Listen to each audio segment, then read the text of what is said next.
The idea I'm going to present to you now, ladies and gentlemen, will help you make sense of a great many intersexual relationships.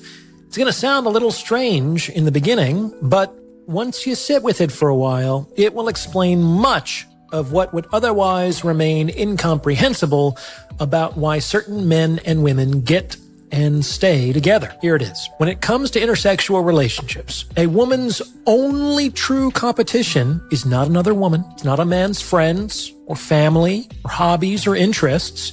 A woman's only true competition in a relationship is a man's solitude. Let's examine this further. When I say that a woman's only true competition is a man's solitude, it means that a man will continue to choose a given relationship as long as it continues to provide value over and above what he can produce in his own company. This one observation explains a lot. For example, it explains why so many men get involved with ratchet, low-value women. Why do they do this? Because they hate their own solitude. This is not quite the same thing as having low self-esteem, whatever that means. It means they cannot be with themselves. Their thoughts are too loud.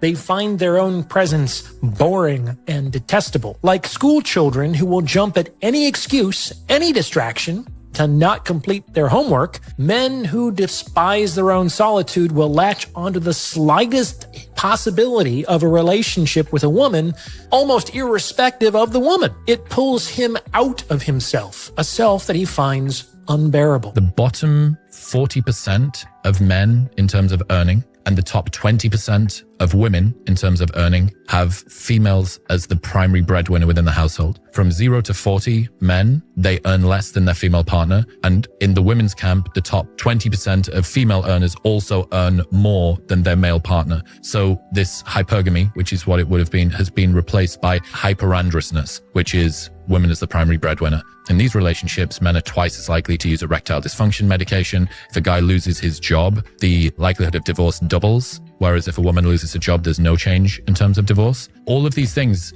do we lay this at the feet of, well, men needs to be able to deal with a woman who's high performing and so on and so forth. It's like typically guys are the protagonists and women are the gatekeepers when it comes to making a relationship start. Like guys are the ones that are forthcoming. Women tend to be the selectors. And if that's the case and women are struggling to find guys that they're attracted to, I think this has a big role to play. So nicely put. This experiment began about 60 years ago, and it was based on the idea, really the article of faith, that men and women were exactly the same and that gender differences were social constructs. And that turned out not to be true. Like these differences persist. And so maybe a system based on nature, acknowledging the natural differences, you don't need to be rigid about it. There are anomalies, of course. Men and women are completely different. Men prefer certain things. They thrive under certain circumstances. And the same is true for women. Why wouldn't you design a system consistent with nature? I was on vacation in Asia. And I was talking to this woman, and she was telling me about her relationship because she's married. And she is in her early 20s, very pretty, and she's married. So I asked to see a picture of her husband, and he looks like the definition of a passport bro. Very old, very overweight, very chopped. So I asked her, how did they meet? And she just said, I don't want to talk about it. So I apologized, and I said, I'm sorry for asking. And she said, no, it's okay. Let's just say I am not happy with this arrangement. So I said, I'm sorry. I take it you don't want to have kids with him, huh? She said, no. But he wants kids, so I know eventually I will have to do that. But for now, I'm just not going to think about it. So I asked her, so how do you feel about all this? This must be suffocating for you, huh? And she said, honestly, my situation isn't good, but the money he gives to my family gives us the opportunity to have a better life. So even though I'm unhappy, I have to remember that I'm sacrificing this for my family. But this got me thinking, how do you feel about passport bros? Because yes, on the one hand, they give money to families to give them opportunities, but at the same time too, that relationship dynamic it's essentially like a mail order bride. What do you think? A man's ignoring you. He's left you in the dust. He used to give you a lot of attention, and it's dropped now. Now, let's take this back to how our species developed and how majority of the animal species works, right? As a woman, regardless of birth control, etc., at a primal level, you were at risk of random casual flings because you could get pregnant. Not in literal terms, but the point is, that is why women are more selective, the egg, with who gets entry to them, right? Men are far less, disproportionately less discretion over who they sleep with, right? But they're much higher over who they give emotional resources to. Whereas you can have a conversation with a random barista who you would never date because you feel some emotional closeness, so you just get to talk about your day, right?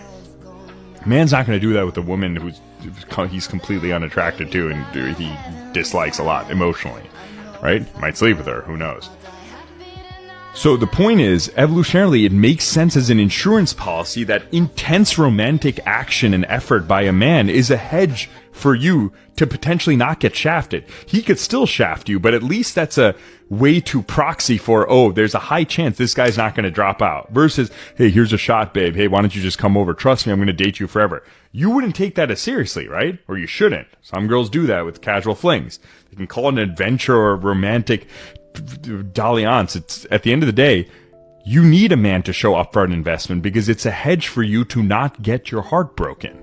So many of these modern women, they want a man that's passionate about them. They want a man that shows an intense longing and a desire. An intense longing and a desire for them. And men are saying, after what I just saw, no. You ain't got nothing else to desire. You didn't show it all. Absolutely not. This post here says, she was easy, bro, she liked you. And the one above it says, I have tasted the genuine desire of a woman in love, therefore I can no longer chase women. When you experience what it's like to be with a woman who genuinely wants you, and like beyond just wanting you in like the physical, like she want it. Besides that, like when you come across a woman that genuinely loves you, you really don't chase women anymore. Like you can't chase them more. You might get involved with some women and things don't go well. But as far as you like really pining after a woman, chasing after her, it kind of stops after you experience love. Like, because you kind of realize how fake of like, when you experience love, you realize when a woman really likes you. Like I remember I was with this one shorty. She would ask me, did you eat today? Right. And if I hadn't eaten an adequate amount to her liking, she would get upset with me. She's like, you need to eat more.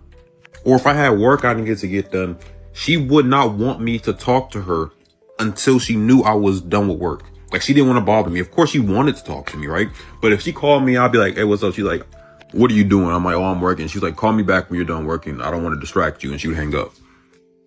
When you have a woman that considers you, considers your thoughts, emotions, your time, your priorities, things like that, what do you look like chasing a woman ever again? A relationship truly only works when a woman settles for a man that she considers mid. I used to talk so much about girls who settled, and now I hope to become one. They're gonna say something stupid. Don't worry about that. Because when a woman does the opposite and falls in real love with someone she's attracted to and who's at her level, it's a disaster. That's when the power dynamic and balance gets thrown off kilter because the man doesn't hold her on a pedestal. So she never has the upper hand. And that makes her feel crazy, delulu, out of control. Because what we're supposed to do as women is just like being receptive. Like allow him to pursue us and chase us, like even in a long-term relationship. If you're with a man you're not even really that attracted to, you're gonna do that naturally. Because you don't give a f***. But if you're in love, you give so many. These couples you know that have made it work and are together in our modern society have followed this formula. They follow the formula of acting like they have some common sense. If you try to go for a man on your level, quote unquote, and he doesn't put you on a pedestal, then you weren't on his level in the first place. Maybe you're not understanding that logic. Nice guy who the woman isn't attracted to and who she never considered being with finally wore her the f down until she said, ugh. Wait, you're shorter than I expected. Oh, okay. How tall were you expecting? At least 6 feet. I don't date short men. Got it. Anything else I should know? Looks, money, status. I have standards. That's fair. So what do you usually bring into a relationship? Excuse me? I mean, if you expect those things, it's fair to ask what you expect from yourself, too. A real man wouldn't even ask that. Why not? Because I'm the prize.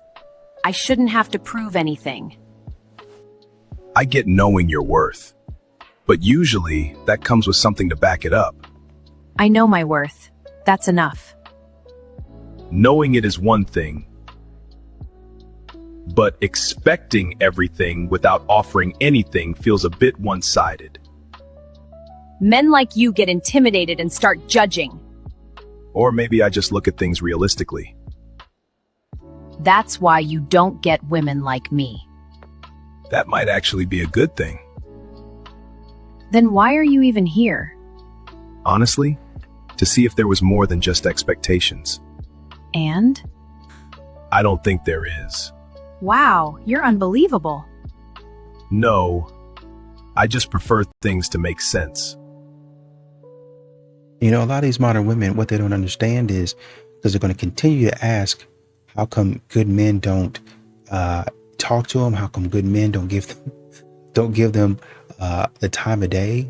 Is because y'all continue to try to make men compete, and they've already proven themselves.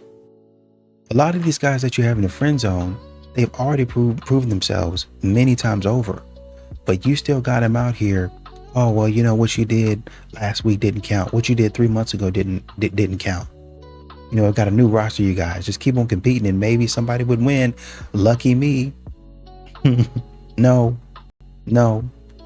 you're not that special. You guys had a lot of thoughts on my video about why men are refusing to get married. One commenter said, making an investment with a 52% chance of failure that would continue to deplete your resources after said failure is a very bad investment. You don't have a 52% chance of failure. Depending on your level of education, your age when you get married, and some other factors, your chance for divorce goes down pretty dramatically. One person commented, the truth is that women's status, independence, and wages have increased dramatically, but divorce laws are still stuck in the 1950s. That's not untrue. When divorce laws, especially in Utah, were made, there were a lot of protections for women because gender roles in marriage were very different. We don't see that as much anymore. We do still see it. Utah has a higher percentage of stay-at-home moms, which is why Utah will probably always have alimony, but that's not untrue, and maybe we need to update some of the ways that we divide and talk about property. A lot of people said that it's a lot of risk for little benefit. I don't think a lot of people know the risks, like actually know what the risks are,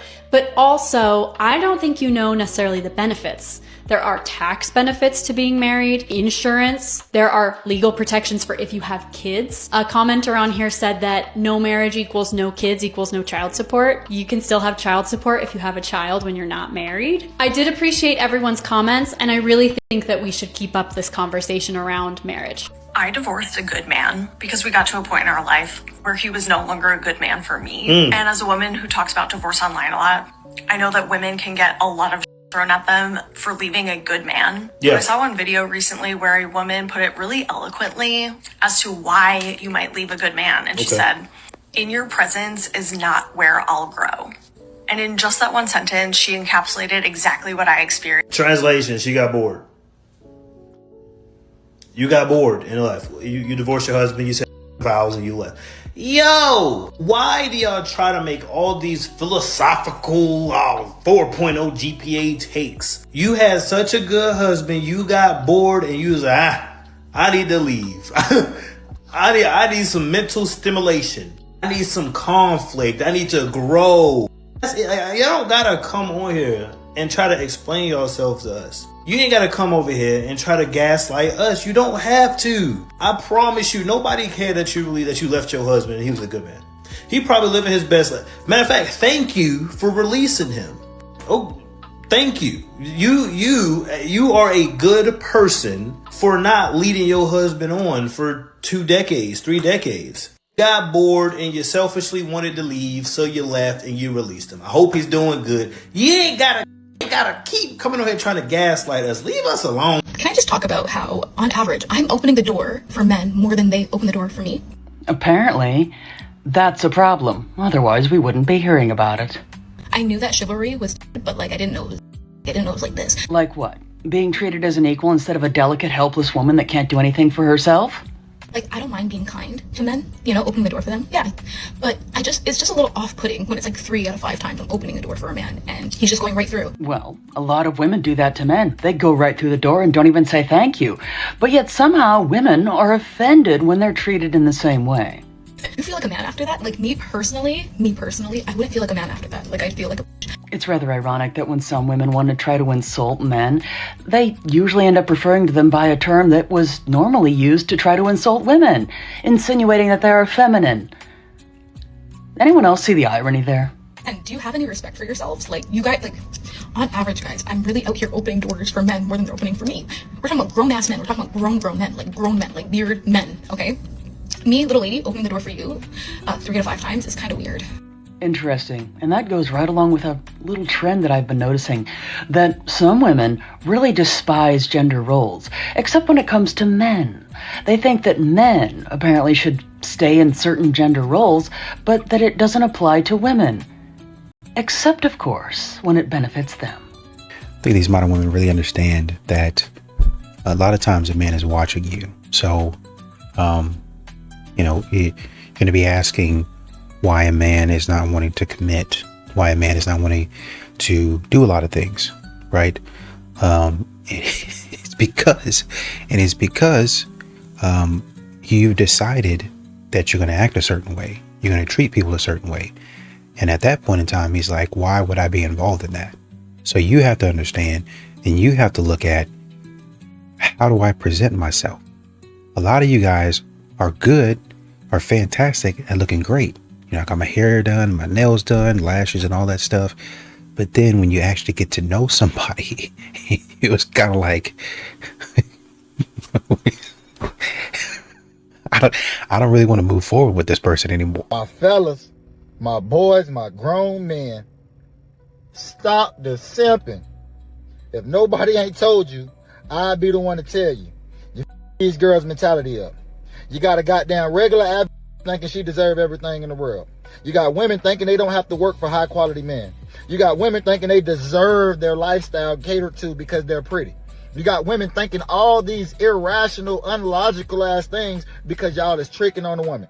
Stop being so desperate. Stop being so simp. You it up for real women and for real come to you. Oh yeah, my last never had a bad. You was the first one. Of course he did that. Like, y'all got to realize these be so desperate, they'll do anything to keep you, baby. But that don't mean the real gonna do that. Real not going for that. Real not doing all that simp shit because the real want to see the energy is mutual. Real not gonna be okay with getting used in. And if you a woman that really like a nigga, you're not even gonna be okay with that. Stop the simping. If you genuinely love a girl and it ain't coming with extra intents or extra motives, stop the simping, bro. You're gonna get everything you need out the situation. All that simping and buy your this and buy your that. Buy your mama something first. Buy your dog something first. Stop buying this for this butt and this gonna go ASAP. Y'all tripping out here, boy. You niggas is different. When you leave selection up to women, they typically screen for the traits that aren't good for their long-term security. Yeah. For example, girls, when they're hot and have the high market value, they typically want the bad boy. The bad boy, however, is not going to be a good long-term partner. Bad boy comes in, has her, uses her, creates emotional trauma, leaves her worse off than when you met her. Yeah. She goes and meets another bad boy. This happens again and again and again. Scammer, drug dealer. Exactly. It's not until she's lost a significant amount of her value at 30 years old plus that she wakes up and realizes, I need to find a guy that I can consolidate on that actually has some kind of security. But by then, her value's dropped off so precipitously that any guy that, has value is not going to want to go ahead and do this exchange because this exchange puts him at a negative area. So that's where women end up in this weird catch-22 situation where they're not able to get the man that they want anymore. And that, my friends, is the life of a modern woman a lot of the times. Cooked. And the guy that would have been good for her, the lame in the square, ends up being last choice after they've been ran through. The 3 major Abrahamic religions, Christianity, Judaism, and Islam, all practice arranged marriages to some degree. Why is that? because they knew, and even other cultures, they knew that arranged marriages are the way to keep your daughter from her own life up. What does it mean when a girl only has guy friends? Now I can tell you, I used to be that girl. And I was talking to someone last night about it. I think I gave him a little PTSD when I was like, oh, this is what it means. Like, he was quiet and I was like, energy shifted. I bet he's like bringing up some trauma right now. But when a girl only has guy friends, she's keeping them around her orbit because she has worthiness issues and she wants the validation. She wants to know that these people are giving her attention, especially when you're not validating her enough and she doesn't feel that you're giving her enough. She wants to go and get male attention from other guys that are in her vicinity that she knows wants to sleep with her, because then that means that she's desirable. When she's desirable, she feels worthy and you're not getting her enough. So she's actually choosing these other guys over you because you really don't mean anything to her in that sense. But if you try to pull away, she'll run back to you and say that that's not what she needs. Like, she wants your attention because you're a big part of consistent attention in her life. And these little bursts that men are giving her from the back, like the back end, no, that sounded bad, but like from the outskirts, these little bursts like pick up her ego and like feed her ego. And so she keeps them around for when your supply isn't enough. She goes out and gets their supply. But the worst part is that she's most likely talking crap about you behind her back. And she is waiting for somebody else to give more to her than you give to her, so she will leave you at some point. A good man, but he's not your type. When it comes to types, okay, because we talked about this the last time, it's a pattern when it comes to your type, patterns and characteristics, okay? These are things that you have seen or that you have explored before. You probably seen mama, auntie, friends, somebody who had a specific type, or somebody in the neighborhood and you was like, oh, that's a bad boy, that's a dope boy, that's something like that. I like that because of the thrill. In certain spaces in your life, you cannot bring that type with you. So if you see that all other characteristics and behaviors are good, why does the type even matter? You can learn to love this person in other spaces outside of what you see as far as physicalities. If you're talking about a type because maybe your type has a certain type of demeanor, or maybe your type looks a certain type of way, what is going to matter when you start facing conflict? The way they look? When you start going through communication barriers, the way they look? All of that's not going to matter. I can guarantee you the majority of people who have probably married or entered into healthy relationships, they weren't worried about a type. When they got to a certain space, they were worried about what it is that you can actually bring into my life. And as far as your looks and stuff, that just doesn't matter. How much money? Yeah, of course. But if we're looking at types who say, oh, he a dreadhead, oh, he's 6 foot something, and everything else. Derek Jackson is 6 foot something, and was cheating on his wife the whole time. Oh, no. And we hate to name drop here. Oh, was I not supposed to name drop? No, you good, you good. I'm sorry. And a lot of these modern women are wanting men to yearn. They're wanting men to chase. They're wanting men to pursue. But in today's, the way it happens in today's dating, that puts you as the weaker vessel because, you know, I'm the prize, right? You chase me. You want me. Show me that you want me. I've already proved myself by the fact that you want me, even though I haven't done anything. The fact that you want me means I'm more valuable in this relationship. And that's what a lot of modern women are doing. So when a man steps back and says, okay, well, you know, if you're not going to reciprocate and you're going to think that you all that, I'm just going to go ahead and go the other way. I'm going to go a different direction. Now you're stunned and you're talking about men aren't men anymore. Men who already act as providers will find women who turn into wives. Let me say that again. Men who act already like a provider will find women who will turn into wives. Why is this important? We have to provide for ourselves right now. Women, as women, we have to provide for ourselves. If we don't have a man, we have to do that, which means we're not going to be as nurturing. We might be working so late that we want takeout, and we might not be practicing cooking skills because we have to pay our own bills and provide for ourselves like a man, which means that just like you, my guy, going to the bar afterwards to order a steak, and whatever, a beer, we want to do the same, right? We want to come home and not have to cook for ourselves. Not every woman, especially hyper independent women who are out there working their cheeks off, will be going home to do that, right? We need a man to go out to provide for us so that we can work on these skills. Because it's not like I can't cook or bake. Am I someone who I would put myself in front of a mixer and be like, I will bake the best chocolate cake ever? No. Can I read instructions and know how to do it? Yeah, duh, like everyone else. But like, I'm not going to be practicing that when the most important thing to me right now is to provide for myself until I meet a husband. Like, I genuinely feel like even in dating, men lead. If they are first providers, they will lead a wife who, I said it before that, they will lead a woman who wants to be a wife. I promise you, I promise.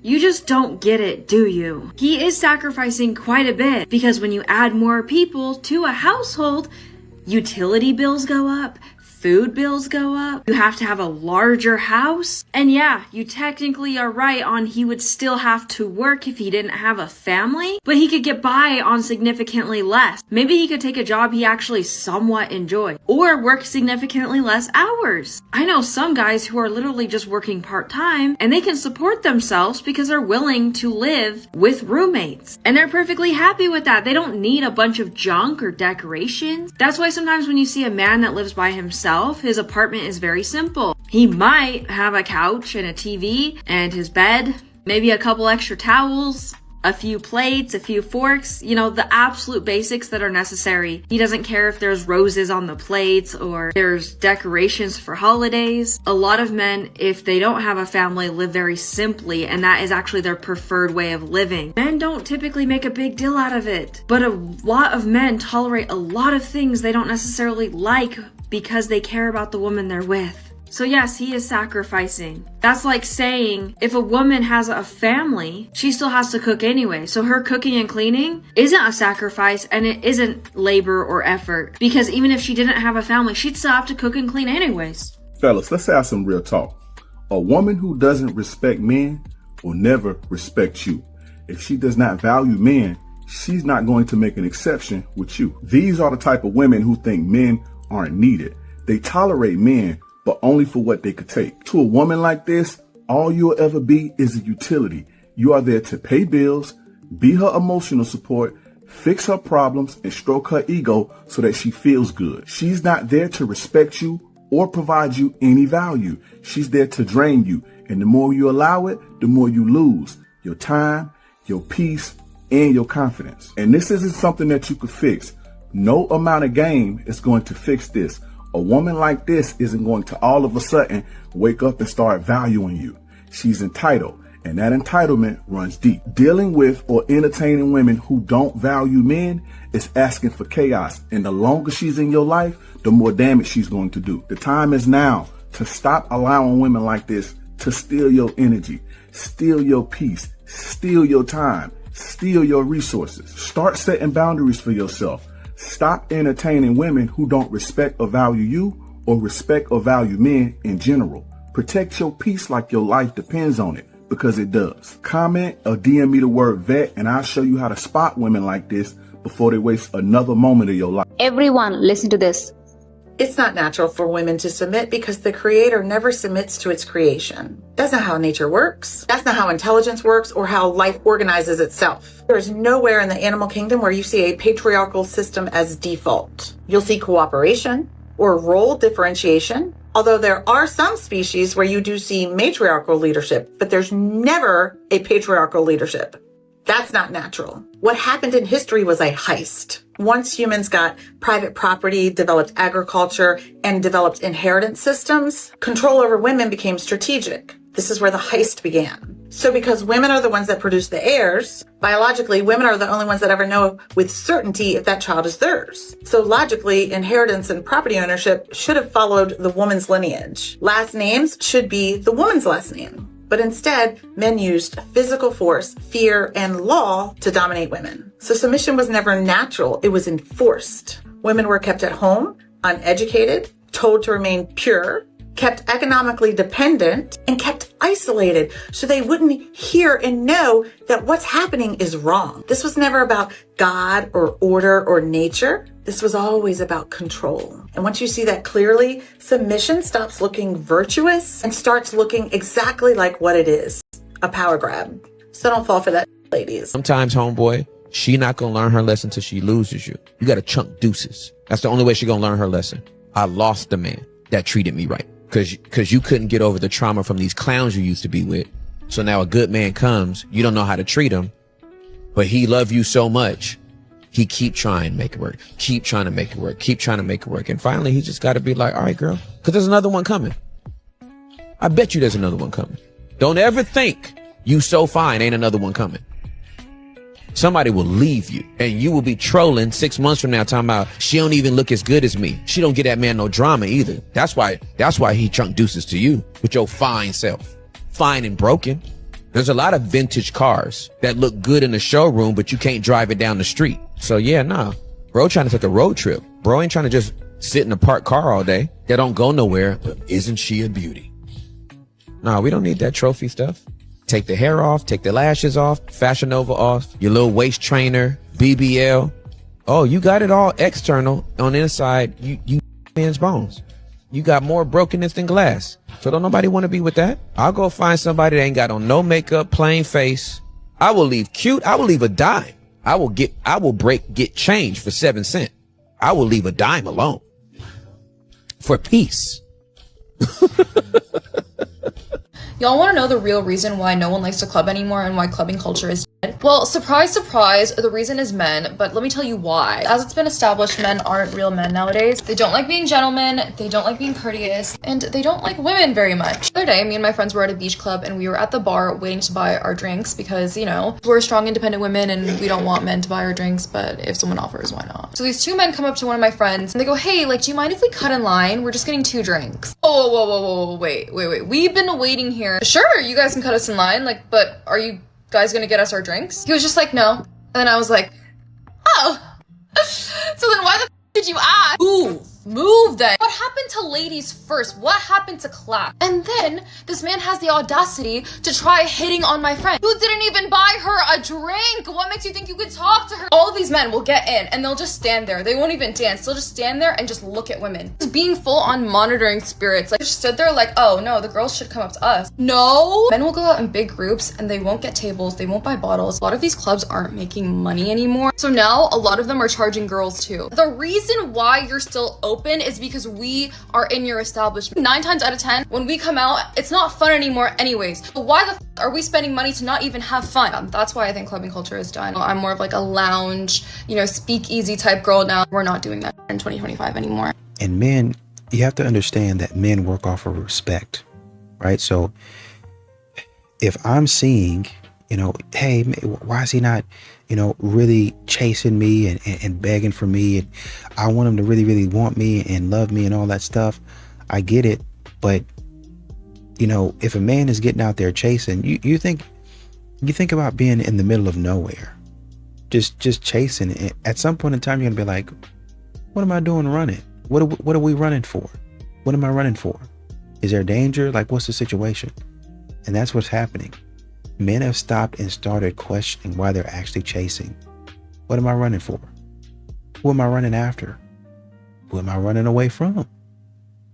And when you see men stop and start to do that analysis, now it gets clarity on, oh, well, what the heck? Why am I going in this direction? Ain't nothing over here for me. And that's when you stay over there and you sit over there like, oh man, he just quit chasing me. Because he stopped running and he started thinking. And once he started thinking, he got some mental clarity and was like, oh, she wasted my time. Let me go run in the next. Let me go run in the other direction, towards my goals, towards my vision, toward my aspiration. Let me go back that way. Let me find somebody back that way that actually likes me. That's why you're missing out on these good guys.